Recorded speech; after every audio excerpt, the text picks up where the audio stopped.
तो आज हम इस वीडियो में कवर करेंगे मोटर व्हीकल एक्ट 1988। ये यूजीसी नेट सिलेबस की जो यूनिट 5 है, लॉ ऑफ टोर्ट्स, उसमें ये टॉपिक नंबर 9 आता है। इस एक्ट में 217 सेक्शंस हैं जो कि 14 चैप्टर्स में डिवाइडेड है। और इस एक्ट में से हर बार लगभग 1 या 2 क्वेश्चन ही पूछे जाते हैं, तो इतना इम्पॉर्टेंट नहीं है ये वाला एक्ट, और ये है भी काफ़ी बड़ा एक्ट। तो इसलिए इस एक्ट से बस आप वही क्वेश्चंस प्रिपेयर करें जो एग्ज़ाम के पॉइंट ऑफ व्यू से इम्पॉर्टेंट है। मतलब जो इसमें एग्ज़ाम में क्वेश्चंस पूछे जाते हैं वो मोस्टली सेक्शंस पूछ लेते हैं, उन सेक्शंस में क्या मेंशन है, हेडिंग्स, बस यही पूछा जाता है इससे। और कभी कभी तो जो 1-2 क्वेश्चंस आते हैं वो भी नहीं पूछते। और तो जब आप सिलेबस में देखेंगे तो इसमें आपके 3 टॉपिक्स मेंशन है: no fault liability, third party insurance and claims tribunal. इन तीनों टॉपिक को बिल्कुल एकदम शॉर्ट में हम आज कवर करेंगे। तो ये जो एक्ट है, ये मोटर व्हीकल एक्ट 1988 है। सबसे पहले आपको ईयर याद रखना है इसकी इन्फोर्समेंट डेट याद रखनी है, जो है 1 जुलाई 1989। ये भी कभी कभी पूछ लेते हैं। इसमें 217 सेक्शंस, 14 चैप्टर्स और 2 शेड्यूल्स हैं। शेड्यूल्स याद रखना, ये क्वेश्चन एक बार पूछ लिया था। देन इस एक्ट को 2019 में काफ़ी अमेंड कर दिया गया था, बट अभी भी ये जो सिलेबस में आपके मेंशन है वो 1988 वाले ये 2019 के अमेंडमेंट में से क्वेश्चंस नहीं पूछते हैं। तो अब शुरू करते हैं। तो एक बार क्वेश्चन पूछा था कि ये जो मोटर व्हीकल एक्ट है, इसमें जो पुराना, इससे पहले भी एक एक्ट था मोटर व्हीकल एक्ट से पहले, उस एक्ट को किस नाम से मेंशन किया गया है।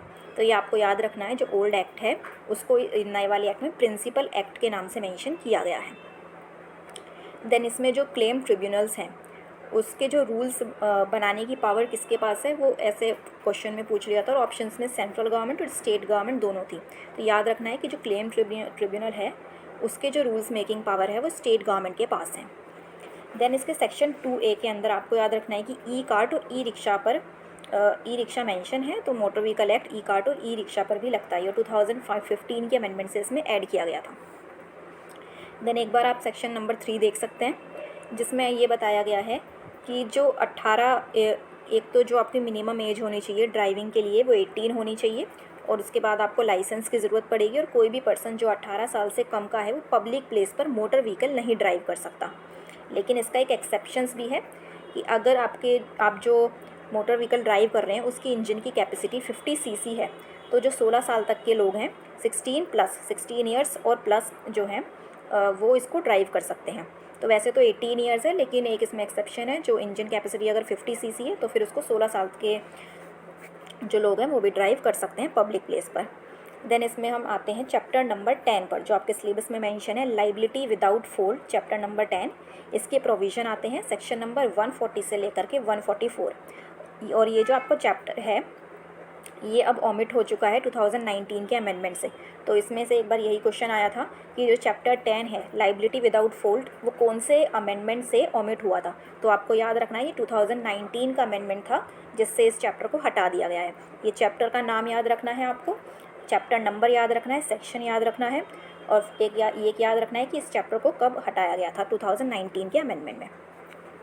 देन इसमें सेक्शन नंबर 140 करके भी पूछ लेते हैं। सेक्शन नंबर 140 के अंदर यही मेंशन है कि liability to pay compensation in no fault cases.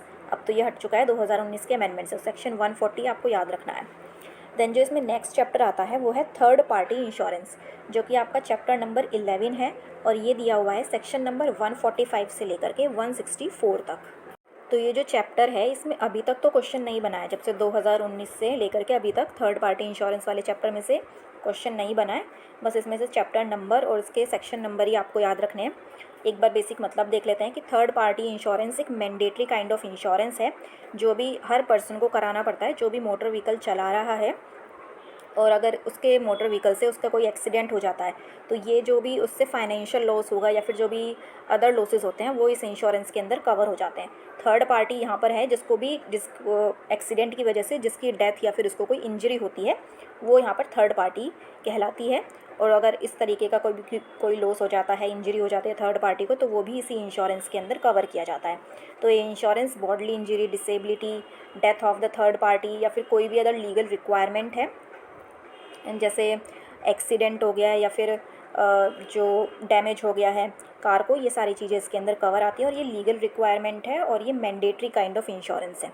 तो बस आपको ये याद रखना है कि third party insurance chapter number 11 में, और इसके सेक्शंस कहाँ से हैं, 145 से लेकर के 164 तक। देन इसमें जो एक थर्ड टॉपिक आता है वो है क्लेम ट्रिब्यूनल, जो कि आपका चैप्टर नंबर 12 में मेंशन है, और इसके प्रोविज़न है 165 से लेकर 176 तक। एक तो ये आपको चैप्टर नंबर याद रखना है, इसके प्रोविजंस याद रखने हैं कहाँ से कहाँ तक है, और ये जो चैप्टर है इसमें से जो क्वेश्चंस बनते हैं वो डायरेक्ट ये सेक्शन नंबर पूछ लेते हैं, और दूसरी साइड पे उसका लिख देंगे कि मतलब सेक्शन नंबर की हेडिंग्स, और आपको मैच द फॉलोइंग में ये क्वेश्चन पूछा जाता है। 2-3 बार जो क्वेश्चन बने हैं मोटर व्हीकल एक्ट में से वो यहीं से ही सबसे ज़्यादा बनते हैं। इसमें से भी इसमें आज तक कभी डिटेल में नहीं पूछा गया है, सिर्फ सेक्शन नंबर और सेक्शन की हेडिंग्स पूछी गई है। तो वो वाले कुछ सेक्शंस देख लेते हैं जहाँ से क्वेश्चंस बने हैं। जैसे सेक्शन नंबर 165 में आपका क्लेम ट्रिब्यूनल मेंशन है, तो ये याद रखना है सेक्शन नंबर आपको। सेक्शन 166 में है एप्लीकेशन फॉर कंपनसेशन। देन एक बार सेक्शन नंबर 168 पूछा था, जिसमें अवार्ड्स फॉर क्रिमिनल ट्रिब्यूनल दिया हुआ है। सेक्शन नंबर 169 में procedure and powers of claim tribunal दिया हुआ है। देन सेक्शन नंबर 173 जिसमें दिया गया appeal to the High Court, जो 90 डेज़ में की जा सकती है, और 25,000 अगर अपील करनी है हाई कोर्ट में क्लेम ट्रिब्यूनल के डिसीजन के अगेंस्ट किसी को, तो आपको 25,000 और या फिर 50% जो अमाउंट है उसको डिपॉजिट करना पड़ेगा, तभी आप क्लेम कर पाएंगे। तो याद रखना जो क्लेम ट्रिब्यूनल की अपील है वो हाई कोर्ट में जाती है, इसका टाइम पीरियड याद रखना 90 डेज़ में, और क्या कंडीशंस है वो याद रखनी है। देन सेक्शन 175 जिसमें bar on jurisdiction of civil court दिया गया है। सिविल कोर्ट में जो इस मोटर व्हीकल के एक्ट है वो मैटर्स नहीं जाते हैं, क्योंकि इसके लिए अलग से क्लेम ट्रिब्यूनल्स बनी हुई है। देन एक बार 2 अलग से सेक्शंस पूछ लेते जो सिलेबस में तो मेंशन नहीं है, बट एक बार उन्होंने पूछे थे, जैसे कि सेक्शन नंबर 129 के अंदर क्या दिया हुआ है, तो 129 में है वियर प्रोटेक्टिव हेड गियर, और सेक्शन नंबर 21 के अंदर दिया हुआ है लाइट मोटर व्हीकल। तो ये भी मैच द फॉलोइंग में क्वेश्चन दिए थे। 2-3 जो सेक्शंस थे वो क्लेम ट्रिब्यूनल वाले चैप्टर में से पूछे थे, और 2 ये सेक्शन भी इसमें डाल दिए थे। तो आपको वो मैच द फॉलोइंग में एक तरफ सेक्शन थे और दूसरी तरफ जो सेक्शन में की जो हेडिंग है वो मेंशन था। तो बस जो मोटर व्हीकल एक्ट में से हैं वो इतने ही क्वेश्चंस आपको पढ़ने हैं एग्ज़ाम के पॉइंट ऑफ व्यू से। इसमें से ज़्यादा क्वेश्चंस तो बनते नहीं, 1-2 क्वेश्चंस ही बनते हैं, और उसके लिए 217 सेक्शंस है इस चैप्टर में, वो सारे पढ़ने की ज़रूरत नहीं है। और अब नेक्स्ट वीडियो में हम कवर करेंगे कॉम्पिटिशन एक्ट 2002।